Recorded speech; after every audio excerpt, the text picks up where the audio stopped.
काँग्रेस पक्षाचे उमेदवार आमदार सुभाष झांबड यांनी आज काँग्रेस आणि राष्ट्रवादी काँग्रेस कार्यकर्त्यांचा मेळावा आयोजित केला होता। राष्ट्रवादी भवनात झालेल्या मेळाव्याला काँग्रेस आणि राष्ट्रवादीच्या कार्यकर्त्यांनी चांगला प्रतिसाद दिला। काँग्रेसचे लोकसभा उमेदवार आमदार सुभाष झांबड यांनी आपला प्रचार सुरू केला असून आज राष्ट्रवादी भवन जळगाव रोड येथे काँग्रेस आणि राष्ट्रवादीच्या कार्यकर्त्यांचा मेळावा घेतला। यावेळी वृत्तमाध्यमांशी बोलताना झांबड म्हणाले की आमदार अब्दुल सत्तार यांनी आताही सांगावे की मी काँग्रेसच्या तिकिटावर लढणार आहे, तर आपण माघार घेऊ। आमदार सुभाष झांबड यांनी आपली शक्ती वापरून उमेदवारी मिळवल्याने व सत्तारांची बाजू तोकडी पडल्यानेच ते वैफल्यग्रस्त झाले आहेत। त्यांनी सांगितलं मी बंडखोरी करेल, त्यांना बंडखोरी करायची गरजच नाही।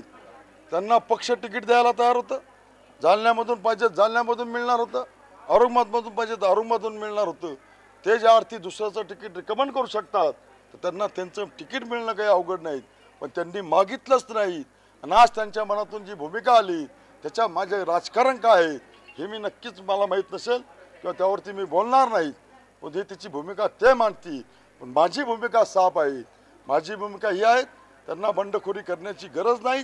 त्यांना जर लढायचं असेल, जालन्यातून लढायचं असेल, मी विलासबाबा अवतड्यांना विनंती करेल, त्यांच्या परिवाराला विनंती करेल, पक्षाला विनंती करेल की बा आमच्या जागी यांना तिकीट द्या।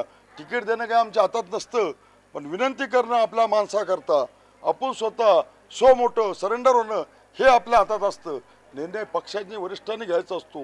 म्हणून माझ्या जिल्ह्यातून त्यांना लढायचं असेल, माझी भूमिका तीच राहणार आहे की मी पक्षाला विनंती करेल, मी पक्षाला सांगेल व मी लढण्याच्या ऐवजी यांना लढायचं असेल यांना तिकीट द्या।